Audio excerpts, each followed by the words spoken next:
In a surprise, what's going on, guys? Is me, Jay. In a surprise upset victory, a couple of days ago, Zohran Mamdani became the presumptive nominee for the Democratic office of mayor of New York City. The Democratic Party became the presumptive nominee for the Democratic Party. And he is causing quite the stir, not just in New York City, but around the country because of his, well, for many reasons. One, because of he's further to the left than any politician that we've ever had in New York City. While New York City is often perceived as a blue city, majority of people are Democrats, far left Democrats, like left wing Democrats, like real Democrats, real dyed in the wool Democrats. But the city's politics don't often reflect that. You have a moderate elected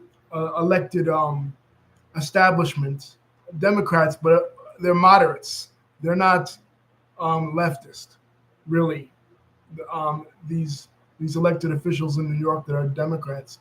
Eric Adams is Eric Adams is practically a Republican, and the guy who Mamdani beat, Andrew Cuomo in the primaries, is practically a Republican as well as not a Republican, but he's part of the Democratic establishment, basically. And for the first time ever in all of American politics and in the city of New York, which is my city, a radical, a real person with a real left-wing platform, some are calling a socialist, has been elected as the nominee. So this is what I was saying, a change in Democratic politics. Democrats have this tradition where they have family dynasties. You know what I mean? We saw with the Clintons, the Cuomos, of course. Andrew Cuomo, he's ensconced in the political establishment of the Democrats. His father was the former governor of New York. He was the former governor of New York. And 2020, before the scandal happened, if you would have asked anyone, he was lining up to be the Democratic nominee for president of the United States. So he was and back in 1992, they were trying to position his father as the front runner for the Democratic Party back then. So Andrew Cuomo is an establishment candidate through and through, as it were.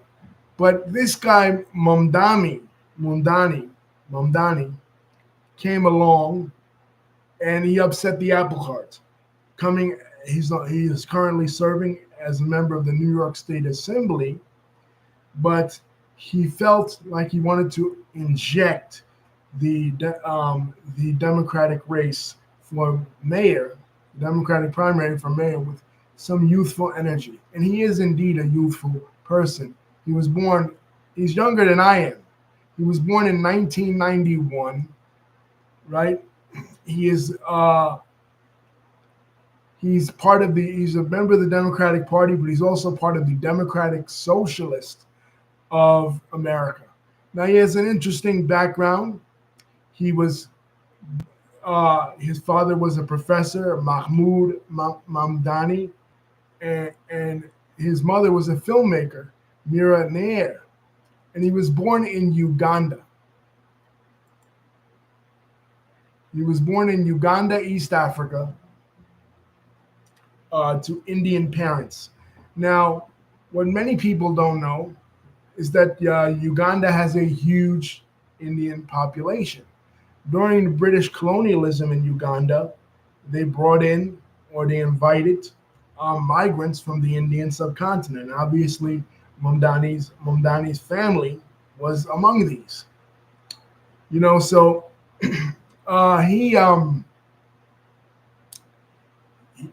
he was born But there's a lot of racist policies towards uh, the Asian or the South Asian community in Uganda, mostly in the 70s. I don't know if it was really going on around the time when he was born. But anyway, because of various reasons, his family then moved to South Africa, where also is a large population of South Asian people on the African continent. But then he immigrated to the United States with his family when he was 7 years old and settled in New York City. He went to Bronx High School of Science. He earned a bachelor's degree in Africana Studies from Bowdoin College. But also, one of the interesting things about him is he's a hip hop musician as well as a hip hop producer. So before entering politics, he defeated Arevela Simontos for his council seat, and he serves as the councilman for the district that includes Astoria, Queens, which of course has a large Arab and Muslim population. So, another interesting fact about him: was born. His middle name is Kwame. So obviously, even though he's of Indian descent, his parents were deeply invested in the Pan Africanist movement because for those that don't know, Kwame is the name of the leader of the first independent African republic in the 1950s, Kwame Nkrumah, of the first president of Ghana.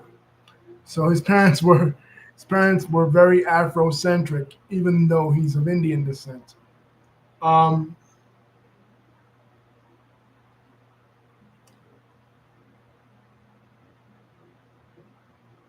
his father majored in post-colonial studies at Columbia University, and his origins are from he's from the Gujarat region of India, the same region that oddly enough that Mahatma Gandhi was from, but he's from a Shia family. But his mom is Hindu. You know what I mean? So he has a Hindu mom and a Muslim father, but he's Muslim. He practices the Muslim faith. He's a Shia Muslim at that. And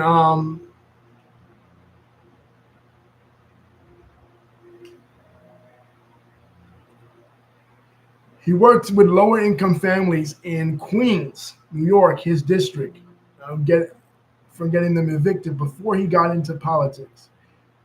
He's always been a fan of hip hop. He worked in 2016. He worked under the name Young Cardamom. That was his rap name, and he produced the soundtrack for his mother's movie, 2016 movie, Queen of Catway.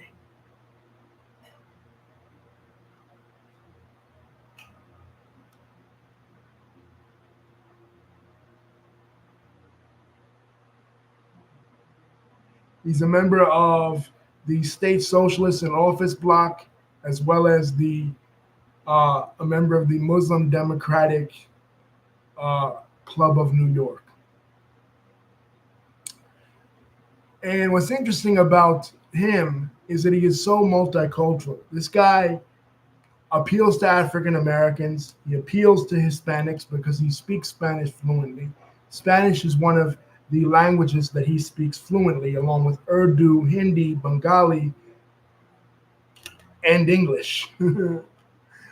uh, very multilingual, very polyglot. He began his political career uh,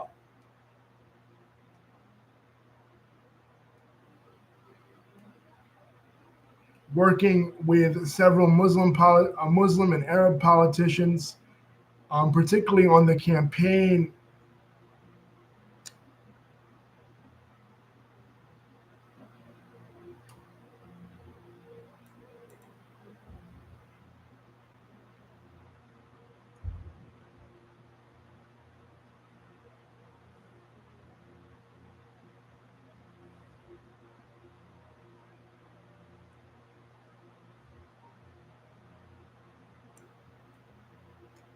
on several of their campaigns that he was working on with this individual named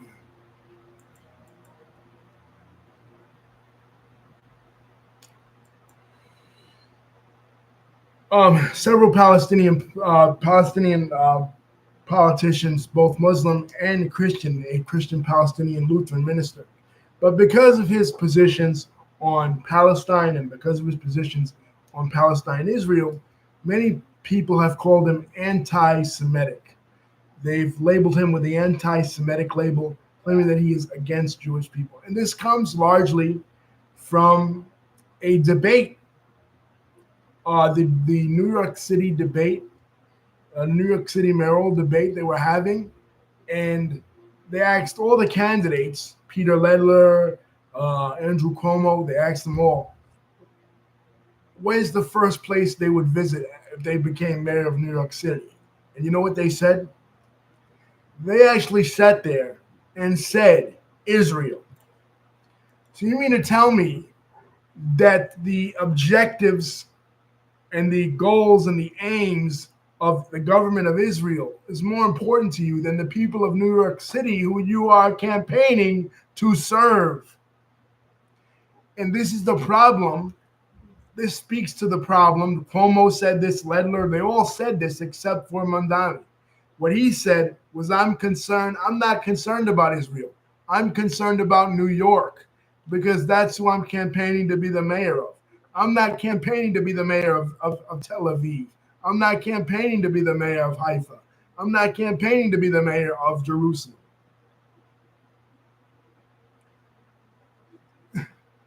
I'm campaigning to be the mayor of New York City.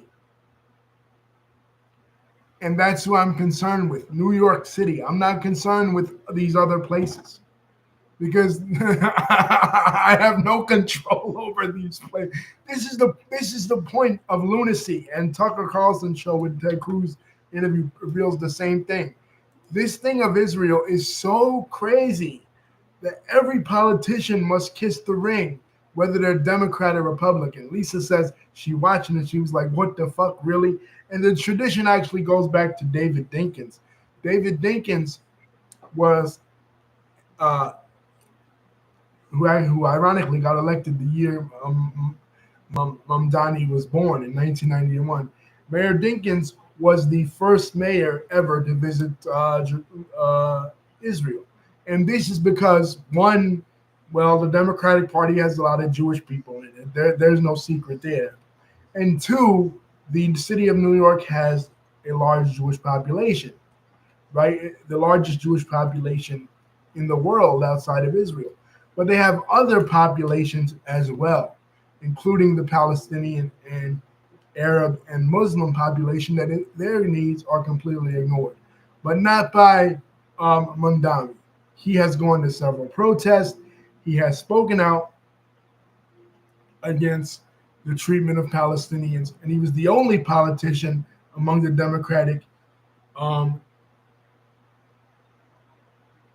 He said, he said, my concern, at least he said, my concern is for the people of New York, not anywhere else. I think we should focus on New Yorkers and no one else. On New Yorkers first and foremost, which is true. I mean, the mayor is not a president. He's not going to be dealing with other countries. I mean, yes, he's going to be dealing with citizens from other countries because New York is extremely diverse. Dealing with Muslims, dealing with Jews, dealing with all kinds of individuals. So he has to be versed in that. But at the same time, he shouldn't be. He's American politician. He should not be concerned with other parts of the world.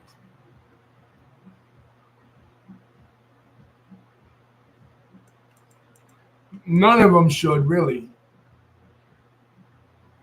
He introduced a bill called Not on Our Dime, which basically said that the state of New York should not be funding this war for Israel. You know what I mean? Like, we never voted for this. We never agreed to this. No.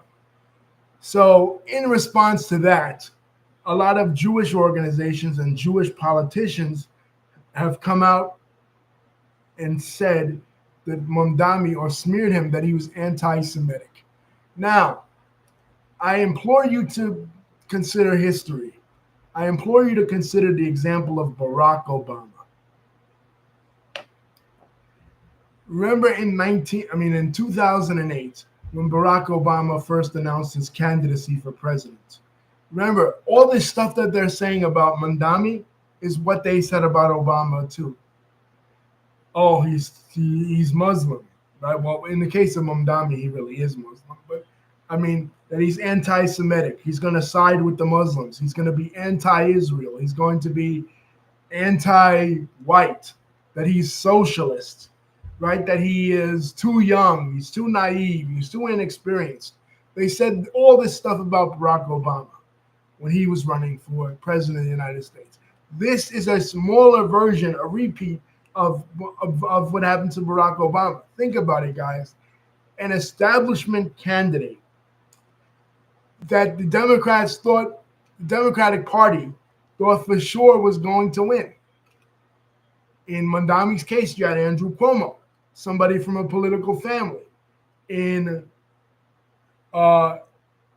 Obama's case, you had Hillary Clinton, somebody from a political family, political nepotism. But what happened?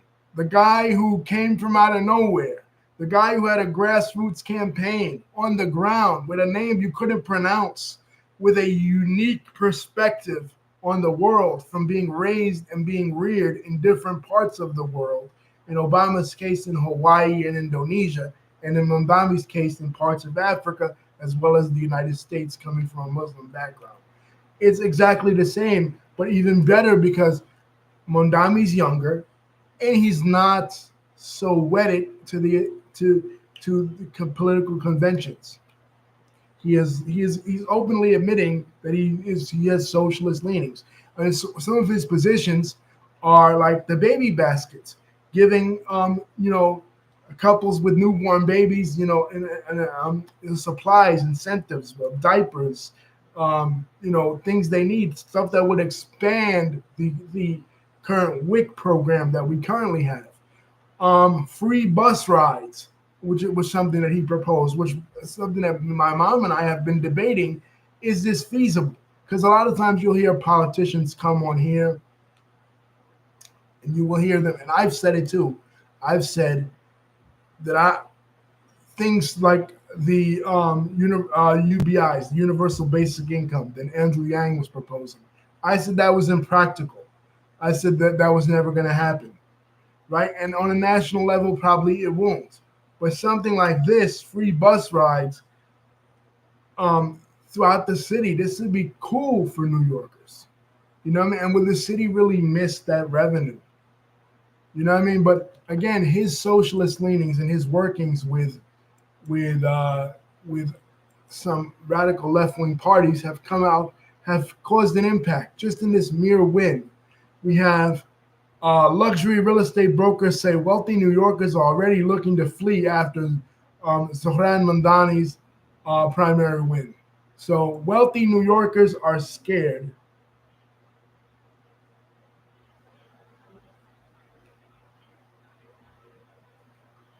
Lisa says they've done free bus rides before in Queens. And it wouldn't surprise me because that's his district. So maybe that's where he got the idea. So it's possible that it could happen. I mean, look, all throughout COVID, we rode the buses for free. And did the city really miss it? No. What else was he proposed? But wealthy New Yorkers are moving out of the city. Good. I'm glad.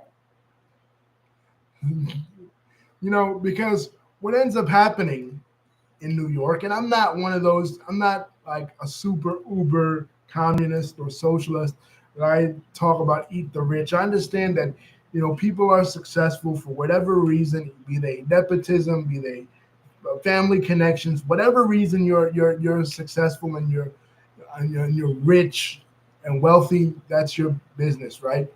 And you have a right in this country to earn a living.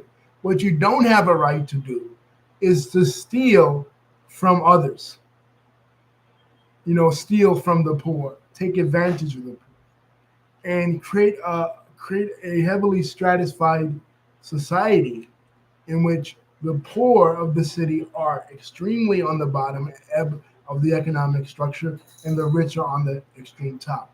And that is what has happened in New York since the 1990s. We talked about that movie. Lisa and I did a review on it called 1001. In the movie, it stars Tiana Taylor. It's about a girl raising a boy in the 90s. And during this movie, we see the process of gentrification. We see the city get fixed up under the administrations of Rudy Giuliani and Michael Bloomberg. But what happens to people of color? How people of color are pushed out of their established communities through gentrification. And the wealthy that have moved in have created a city where people of middle, even upper middle class or lower middle class folks can't live and can't survive. So they've made New York City their playground through gentrification. So if they start to leave, so what? Who cares? Let them leave. Let them beeline to Florida where they belong, right? Where they'll feel more at home.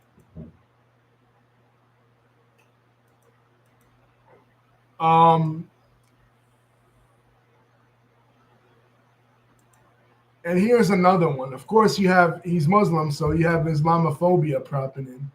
Representative Nancy Mace, Republican of South Carolina, shared a photo of Mr. Mamdani during a preparation for the Eid services while dressed in a kurta, which is a traditional Indian dress. We sadly had forgotten the September 11th attacks, which occurred when Mr. Mamdani was 9 years old and living in Manhattan. And Charlie Kirk, the head of Turning Point USA, this genius, wrote, 24 years ago, a group of Muslims killed 2,753 people on 9/11. Now, a Muslim socialist is on pace to run New York City. Now, okay, this is stupid. This is beyond stupid. This is beyond dumb. Because one, again, he was 9 years old. I don't know what the Republican from South Carolina was trying to get at. What, he was 9 years old and he was plotting, scheming with the terrorists of 9/11? Is that what you're saying? That the little 9-year-old Zohran was on there talking about with Muhammad Atta talking about how to conspire to knock down the towers in New York City? I mean, really? And what Charlie Kirk said is stupid too, because one, so what? You know what I mean? Two, come on, really?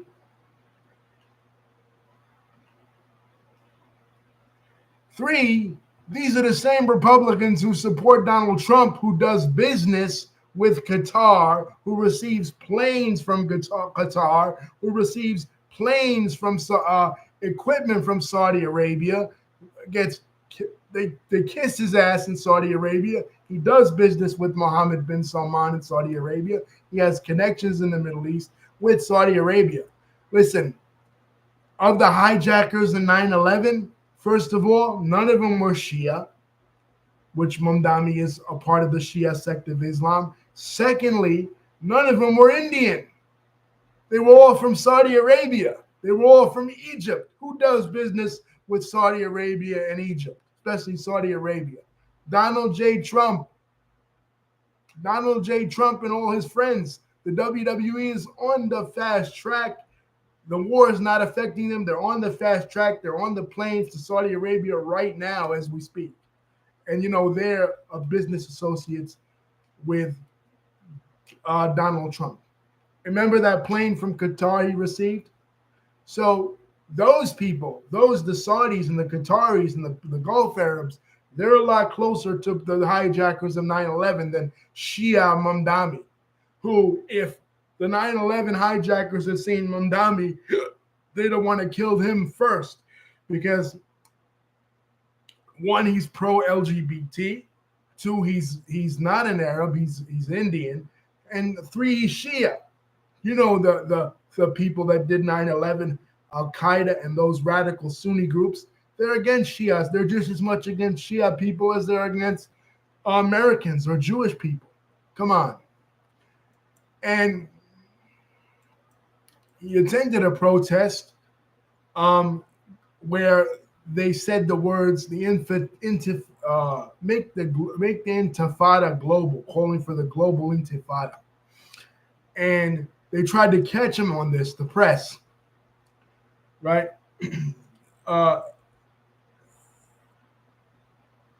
They said, you know, they questioned him. They asked, well, how do you feel about this? You know, Intifada, right? This word Intifada, because this word, they were trying to use it like it's like the Holocaust. You know what I mean? This word, it means uprising in Arabic.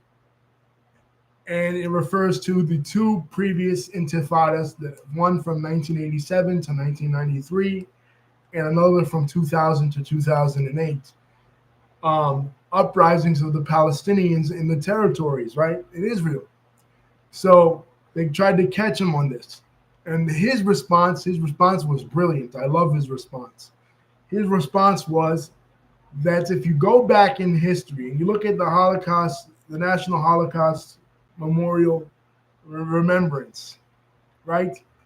That in the Arabic translation of the events of the Holocaust, the Jewish uprising, the uprising in the Warsaw Ghetto during World War II, is described in Arabic, a Jewish uprising now, a Jewish uprising against the Nazis in World War II in Poland is described in Arabic. Guess what, guys? Using what word in Arabic? Intifada. So what does the word mean? The word does not mean something that is against Jewish people. It's not like the word pogrom. The word pogrom, which is a Russian word, is a word that is used to describe massacres, anti-Semitic massacres that occurred in Eastern Europe against Jews. They tried to say that the Intifada is the equivalent of that in the Arabic language, and it just isn't. You know what I mean? Because why? The uprising against the Nazis during World War II by the Jews in Poland was referred to when translated in Arabic as Intifada. So I love that response. Because every Muslim politician in office right now, whether it's him, whether it's Rashida Tlaib, whether it's Ilhan Omar, they try to blast them as anti-Semitic. Because we know in the Western consciousness that there is a sympathy for the Jewish people, and rightfully so, for what happened to the Holocaust. But let's look at that for an example. Let's say, who's responsible for that? Are Muslims responsible for the atrocities during the Holocaust? No, they aren't. Hitler was not a Muslim, as far as I know.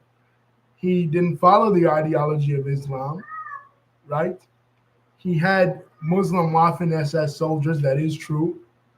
But overall, in general, the Holocaust was a product of European society, was an example of European anti-Semitism, a type of anti-Semitism and a type of anti-Jewish hatred that has never been found in the Muslim world ever.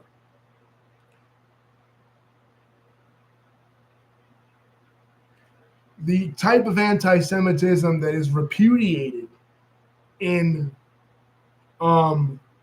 Western academic circles is the type of anti-Semitism that was perpetrated by Europeans against Jewish people, not by Muslims and Arabs, by Europeans. Now, was there anti-Jewish hatred in the Muslim world? I'm sure there was. You know what I mean? Especially like when a certain leader was being too laxed with the dhimmis, which are Muslims and Christians that were conquered by, Jews and Christians that were conquered by Muslims. Yeah, I'm sure there exists. but there was never a racial, it was never a racial distinction. If that Jewish person converted to Islam, that Jewish person would be accepted completely into the fold of other Muslims. Not the case in Europe.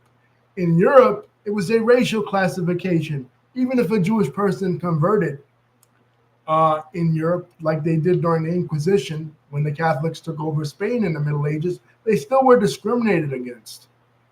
You know what I mean? There was still anti-Semitism. It was racial anti-Semitism, something that did not exist in Muslim circles. So I feel like it's a form of projection when uh, these people try to say that the Muslims are the most anti-Semitic, when really anti-Semitism is another form of hatred, like racism and homophobia, that comes out of Western society, right? It doesn't come out of the East.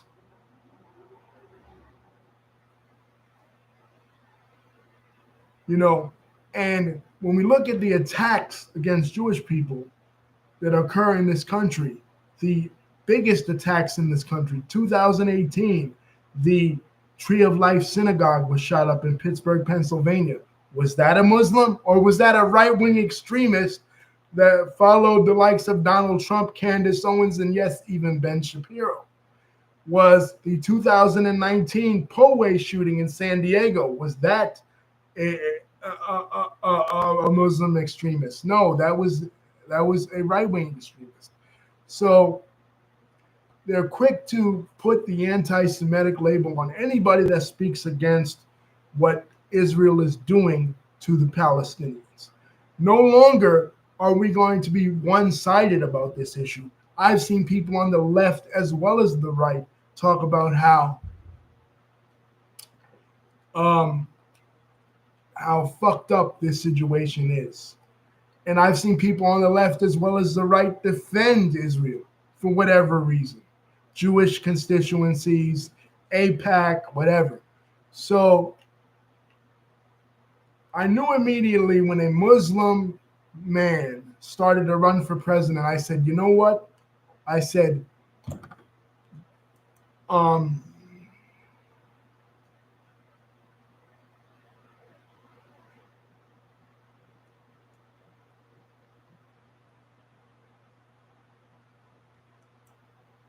immediately, he's going to be a target of the vitriol of the right wing if he were to get in.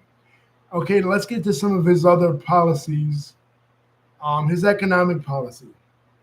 One thing I like about him is he had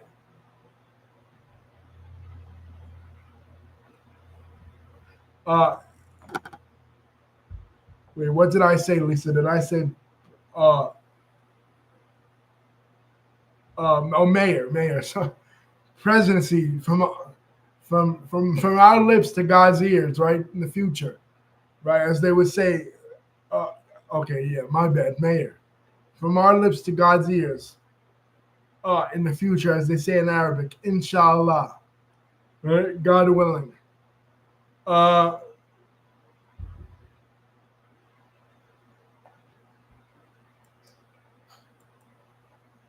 He supports his economic policy. He supports capping rent, and that I agree with, because the landlords in this city raise the rents to astronomical heights, which they should be stopped. Okay, he supports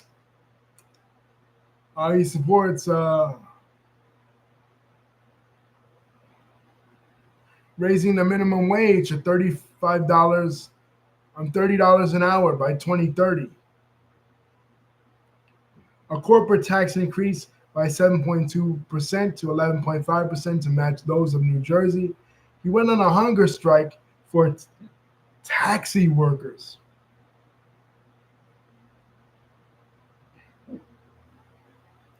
Environmentally, he's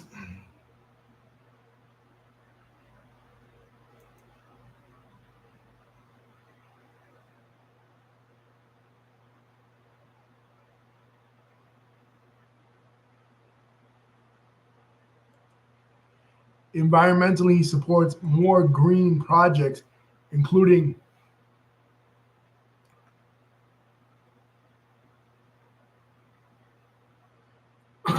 green schools for a healthier New York and shelters for extreme heat or cold or other weather um, weather in weather afflictions for New Yorkers. So basically, he has all the right ideas. With regards to LGBTQ rights, he appeared at a rally in Union Square to support gender affirming trans youth, and he wants a Bureau of Representation established for LGBTQIA New Yorkers, which is interesting because I feel like he's right on the money when it comes to this. They need their own advocacy because what ends up happening is the Democratic Party ends up advocating for everybody and then nobody at the same time because they represent too wide of a swath. But if they had something like they have the Bureau of Indian Affairs to deal with specifically Native American issues, no, unfortunately, he did not. He's not perfectly so.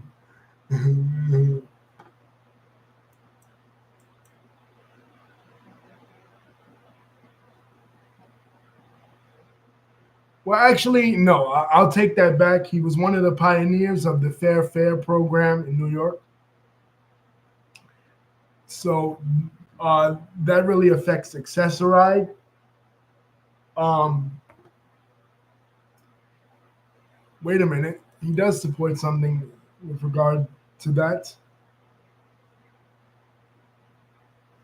He does support extend, extending accessoride services to, to places outside of the New York City area, including like Long Island and other limits.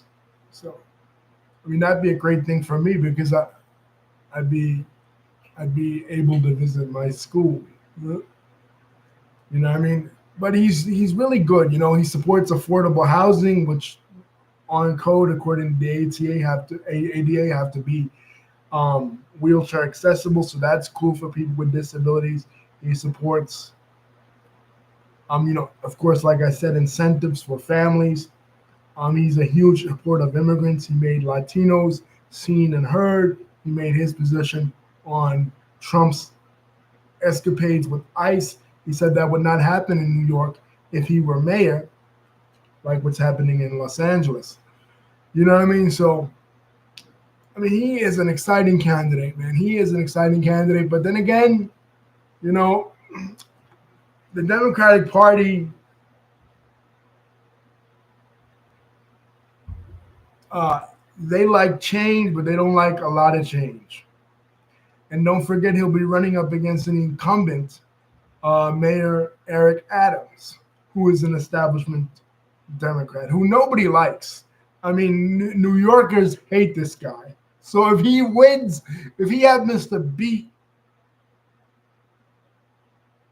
I know, this says it's happening because of Adams. If he happens to, uh, if he happens to beat Mamdani Adams, then you know it's. I'm never voting again. I'm literally never voting again if Mamdani loses to Adams, because they cheated. You know, they obviously cheated. It was rigged. It was set up. The fix was in. If Adams wins, because how does a guy win when nobody? He's running as an independent. Okay, but I'm saying if he wins though, Lise, it's all fixed because how does a guy who nobody likes, who is one of the most unpopular mayors that we've ever had in New York City, how does he win a second term? How? Unless he cheated. like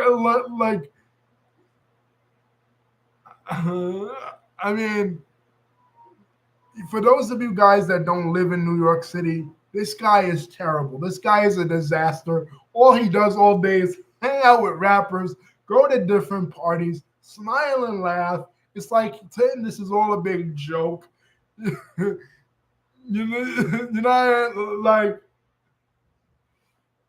I mean, like, come on. Are you gonna stop giving the key of the city to rappers? You're gonna do your job? Like, I know you were just some cop. Mayor Adams was a cop in his former life, and you wished that you could hang out with the cool people like the rappers and the celebrities, and now you're finally the mayor, and you can do that, and now you feel like you can use your office to try to make friends with these rappers like Diddy and Fat Joe and shit. But come on, you have a city to run. You got to stop partying at some point. Like like all this guy does is party. Like the city could be burning, the city could be in flames.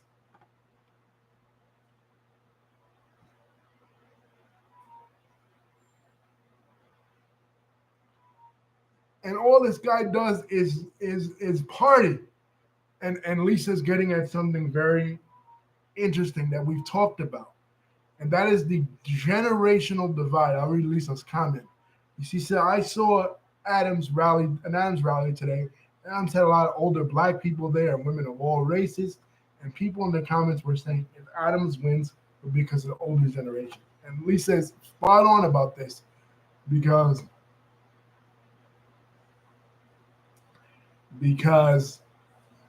this is exactly what we've been talking about. There is a generational divide in the Democratic Party, where the younger people, the millennials, and if Mamdani wins, he'll be the first millennial ever elected to public office in New York City. But then the first Muslim and the first South Asian and the first Indian. So he's got a lot of ground to cover. But in the Democratic Party, there is a divide between the younger people and the older people. Older people, they go with the safe candidates. It's safe to say that all Democrats want change, but how much change and how fast? The older establishment Republicans like Democrats like Cuomo and Adams, because Adams is running as an independent, partially because he's so unpopular and the Democrats didn't want him back, but also because he's but he's still kind of Democratic adjacent. So he's the older generation of the Democrats. He's gonna freeze the rent. Okay. Adams is the older establishment. He's the older generation. The guys like Mamdani and people like AOC and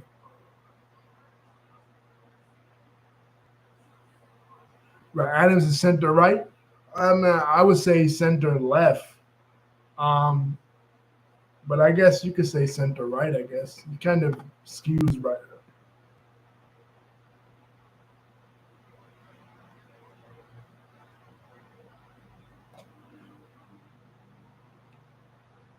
They're both center right.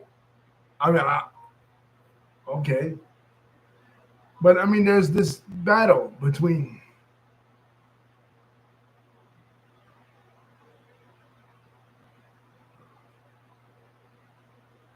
Well, it depends on.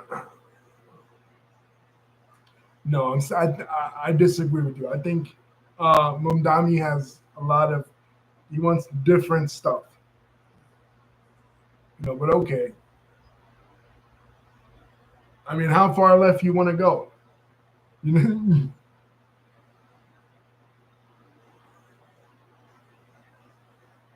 Cuomo and Adams. Okay, yeah, they're both center right. Okay, yeah, I guess you could. Yeah, no. No. No,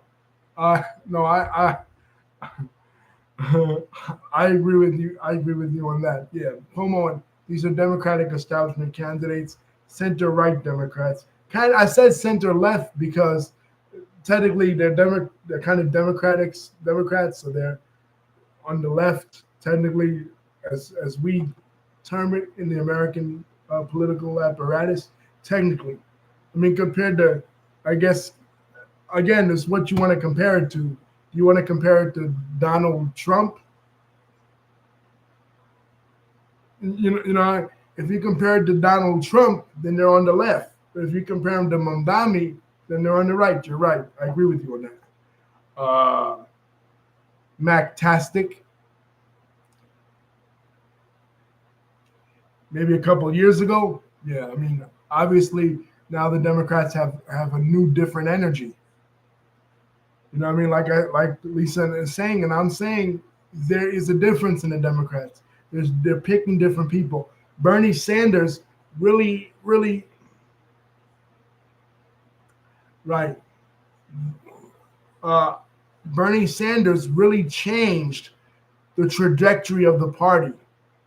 Bernie Sanders being screwed out of the Democratic nomination for president in 2016 galvanized the progressive base to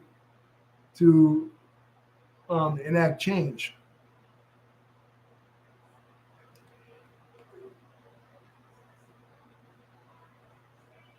And to get rid of these establishment candidates.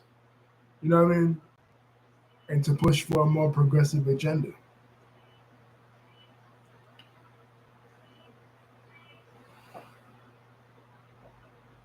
They're tired of these centrists.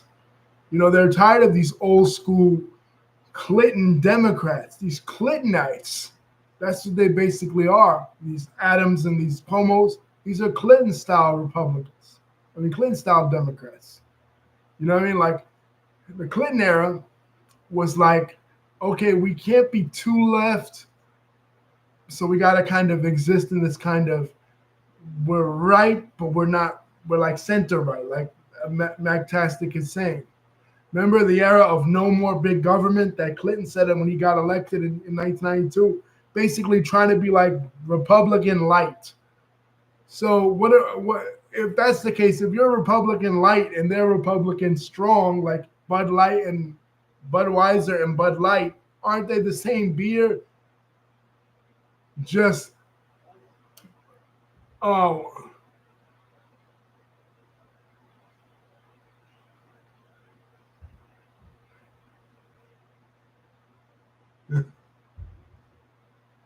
Yeah. They're the same beer, but they're just a different, they're less calories. You know what I mean? So those days are over because what happened was Democrats during the 1980s, Democrats became afraid to be Democrats. Like they became afraid to be on the left. And they started to capitulate towards the Republicans. So it's like we always say in the wrestling comparison. Why was TNA never successful? Because TNA never became anything different than WWE, just a lesser version of WWE. And that's never going to work in any walk of life. Nobody wants a lesser version of an already established brand.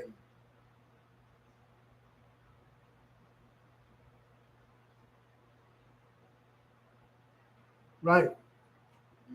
People want difference in politics. People want choice. That's the point of a democracy. They don't want one party that is the establishment, and the other party is like that same establishment but less than. So we're never going to go for the less than. So Democrats always have this sheepish mentality since the Reagan Revolution about Republicans. They're like, oh, well, you know, we can't be too much for black rights because then they'll call us reverse racist. We can't push too much for the public option in healthcare because then then they'll call us communist or socialist or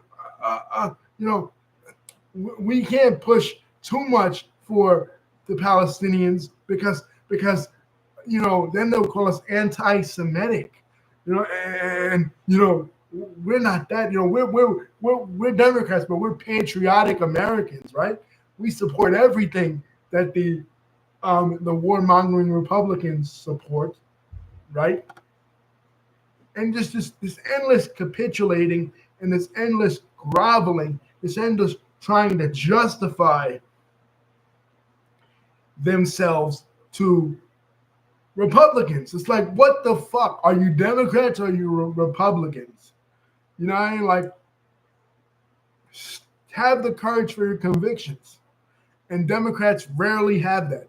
Whenever a major issue happens, Democrats always cower in the face of Republicans. 9 times out of 10, the old guard of the Democratic Party. 9 times out of 10, as much as I hate to say it, even Barack Obama, as much as I hate to say it, even him, like he would, like when they asked him about Farrakhan, what did he do? He threw Farrakhan under the bus, for fear of being labeled, a radical, right? What did he do in terms of LGBT rights in the beginning? He completely cowered at the position of the Democratic Party, the Republican Party. In other words, for many years, it's made to seem like the Republicans run the show and the Democrats are just along for the ride when the Republicans want to take a break. And that's how it's been since I've been alive. I wasn't, me, Lisa, and probably Mactastic, and probably David too, all of us of this generation, we weren't alive when the Democratic Party had balls. When they had balls, when they were able to say, fuck it, I'm going to do this because this is what I believe in, and I don't care what the other side says. This is what I'm going to do. Truman had it, Roosevelt had it, Johnson had it, Kennedy, but we were born after the Reagan Revolution when Democrats became pussy. That's basically what it is, pussy. And like when backed into a corner, you cower, you capitulate, you apologize, you self-flatulate, you throw the radicals in your camp under the bus publicly, denouncing them, making them a spectacle, completely rush out there to announce why you're not like whatever boogeyman the Republican opposition puts in front of you, whether it's socialism, whether it's communism, whether it's Islamic radicalism, whether it's BLM. You throw BLM under the bus. You throw anything that Fox News could conjure up as a boogeyman against traditional American values. Your sheepish Democrats go out there and they rush out there to denounce whatever that is and say, oh, we're not like that. We're part of the mainstream of America. The generation like Mamdani and a generation like AOC and Bernie, which Bernie is an older man, but he's of that ilk. He was an independent for years and years. They're like, fuck it. You're gonna call me a socialist no matter what I do. I could be as capitalistic as Barack Obama, as capitalistic as Bill Clinton, as capitalistic as Joe Biden, and be a completely sellout for a corporate shell for the multinational corporations. But you know what? You're still going to call me a socialist anyway. We witnessed the Barack Obama presidency in which they called him a socialist throughout the entire run. And the guy was not nowhere near a socialist, right? So the thing is now, just like with the Republicans, they say, oh, well, whatever we do, the left calls us racist anyway. So what have they done under the two Trump administrations? They've embraced the term racist. They're proud to say, they've thrown the mask off. They're proud to say that they're racist now. They're no more for this pretending that they aren't xenophobic and racist. They completely are now. You know what I mean? So the Democrats, kind of the younger generation, have done the same thing. They said, you know what? Fuck it. You're going to call us socialists, so we're going to behave like socialists. We're going to democratic socialists. So if the right doesn't like this type of socialism or this type of what they perceive as socialism, they created this monster. They created this monster by completely always, during Barack Obama's entire presidency, red baiting. The guy was nowhere near a communist. Like who did they think Barack Obama was? Joseph fucking Stalin? You know, so I'm proud of guys like Mamdani, proud of these new Democrats. You know, finally saying, you know what? Call me what you will, but I'm going to do what's best for my constituency. Majestic said, Mactastic said, if he grew up differently, he'd run against Schumer. Schumer is one of the worst. Schumer is a completely establishment hack that, as much as he postulates, this is political theater. Wrestling fans of my channel will be familiar with this term. This is political kayfabe. They're not really against each other. The Chuck Schumers and the Nancy Pelosi's against Trump like they were in his last term. This is all fake.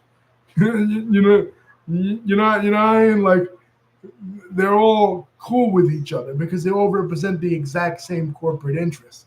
And when it comes to foreign affairs, you can clearly see that.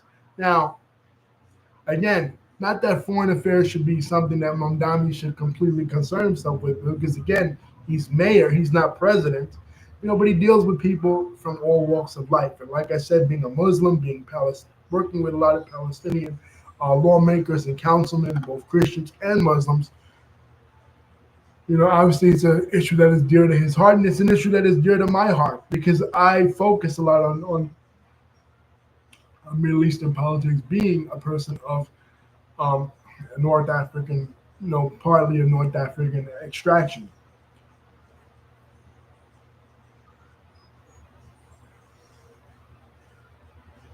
And a Muslim. You know what I mean? So it's something that's dear to my heart, but I've also had Jewish friends. I've also been in a relationship and had children with an Israeli.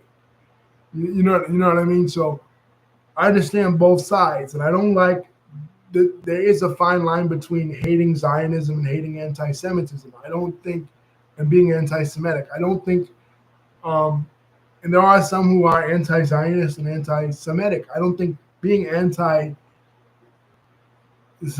necessarily makes one anti-Semitic. I think that's a libel.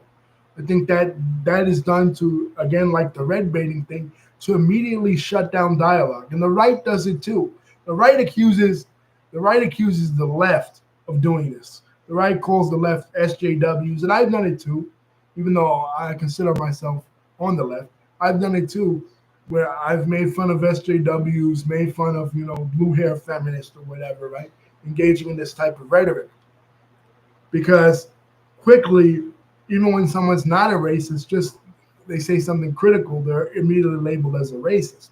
So the right castigates people for doing this, call people special snowflakes and shit, but they do the exact same thing when it comes to anti-Semitism.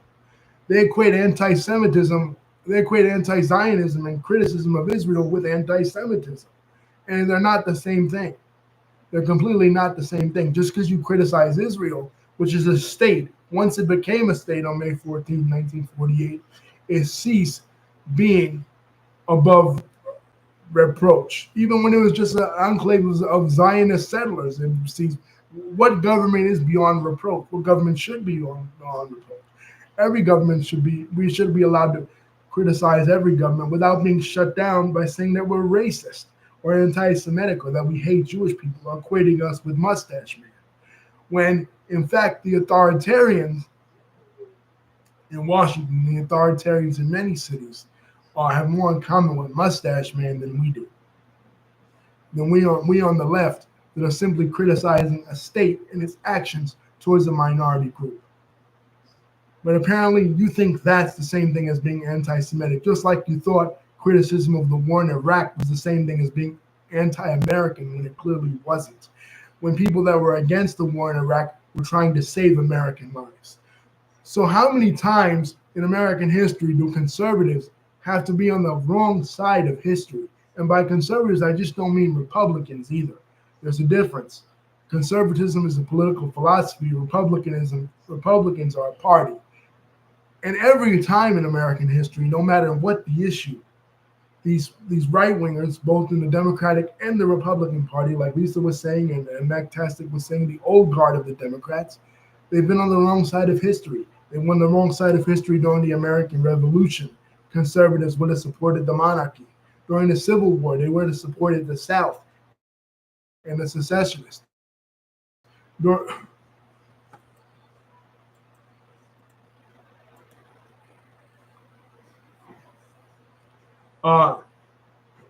During World War I, they would have wanted to remain neutral. During World War II, the first America First movement was Charles Lindbergh, and yes, time will tell.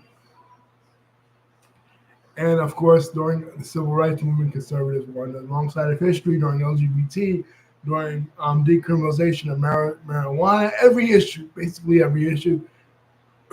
Will he be Obama 2.0? We don't know. Obama 2.0? I don't know.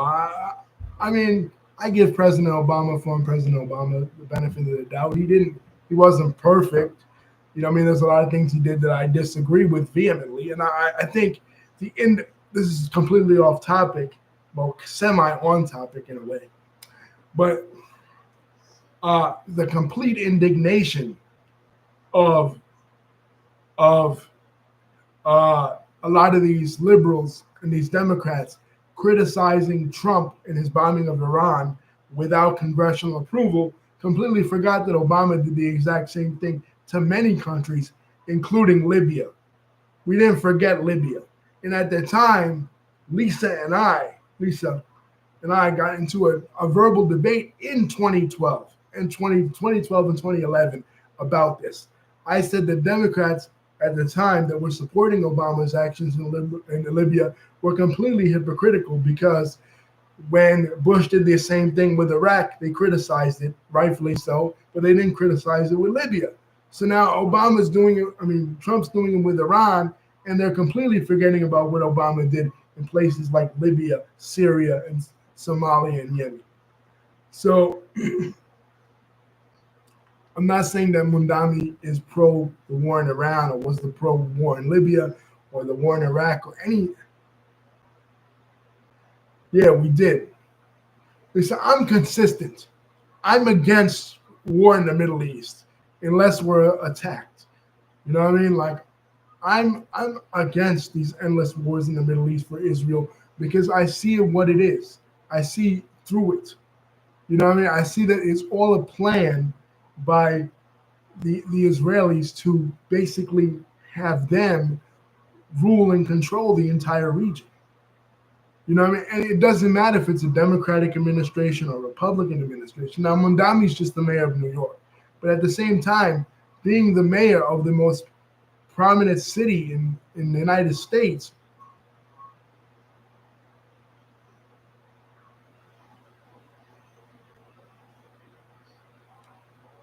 gives you a very large platform of which to speak on international issues. And that's too why a lot of people in the political establishment, both Democrat and Republican, are scared.